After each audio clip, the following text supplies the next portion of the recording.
वर्तमान सरकार में अफसरशाही इस तरह से सरकार के ऊपर हावी है कि सरकार के मंत्रियों तक की हैसियत उनके आगे फीकी पड़ जाती है। हाल ही के दिनों में कृषि मंत्री का एक बयान जो अखबारों की सुर्खियां बनता है कि उन्होंने अधिकारियों के एक दल को जो विदेश जा रहे थे, स्पेन जा रहे थे, जायका परियोजना के अंतर्गत उनकी फाइल को रोक दिया, उनको विदेश जाने से मना कर दिया। क्योंकि मंत्री जी ने पूछा कि आप इससे पहले भी आप नीदरलैंड का दौरा करके आए थे, अधिकारी लोग करके आए थे, उसके क्या परिणाम रहे, उसका धरातल पे किसानों को क्या लाभ मिल पाया। और अधिकारी जो है वो कोई स्पष्ट उत्तर नहीं दे पाते हैं और मंत्री जी उस फाइल को रिजेक्ट कर देते हैं। लेकिन आज सुनने में आ रहा है कि उन अधिकारियों ने ऊपर से, यानी कि सरकार के मुखिया, मंत्री से ऊपर कौन हो सकता है, सरकार का मुखिया ही होगा, तो सरकार के मुखिया से उस फाइल को जो है वो सैंक्शन करवा लिया अपने दौरे को। यानी कि जायका के नाम के ऊपर प्रदेश में लूट जो है वो चली है, अधिकारी वर्ग मचा रहा है। अगर अधिकारियों को सीखना है तो इन दिनों तो एक जापान का जायका के अंतर्गत एक प्रतिनिधि मंडल आया हुआ है जो कि जायका के अंतर्गत हुए कार्य जो हैं वो उनकी समीक्षा कर रहा है।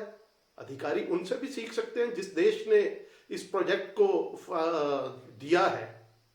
जापान इंटरनेशनल कॉपरेशन एजेंसी के अंतर्गत जितने भी प्रोजेक्ट आते हैं उनमें ईमानदारी से काम होना चाहिए जिससे प्रदेश के किसानों को लाभ मिल पाता।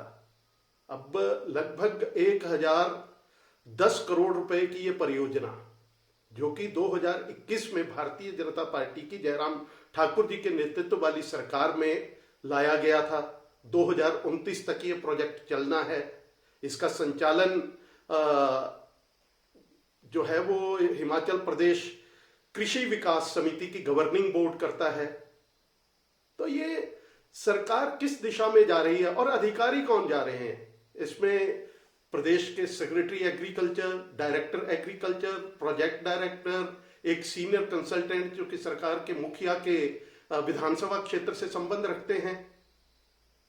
तो आखिर किस दिशा की ओर सरकार जाना चाहती है और सरकार प्रदेश के अंदर क्या संदेश देना चाहती है? अगर एक मंत्री की अगर ऐसी सोच है कि जिन परियोजनाओं का लाभ अधिकारियों द्वारा जमीन पे ऐसे दौरों से नहीं मिलता है, क्या उस मंत्री को दरकिनार करना चाहिए? उस मंत्री की वजूद को आप समाप्त करना चाहते हैं? इन सभी बातों की जांच आखिरकार, अगर ये पैसा जो है वो किसान के लिए आया है, प्रदेश की उन्नति के लिए आया है, कृषि क्षेत्र विकसित होना चाहिए उसके लिए आया है, और आप अधिकारियों की लूट खसूट के ऊपर कोई लगाम नहीं लगा पाते हैं, तो ये किस दिशा की ओर आप प्रदेश को ले जाना चाहते हैं? भारतीय जनता पार्टी ये पूछना चाहती है।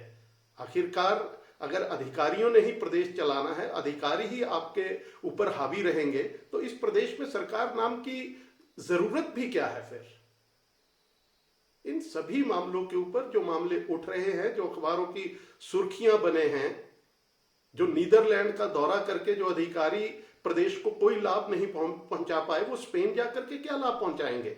और वो दल जिसमें ना कोई किसान कृषि संबंधित कोई एनजीओ काम कर रही है, उसका कोई सदस्य होता है, किसी को आप बीच में शामिल नहीं करोगे।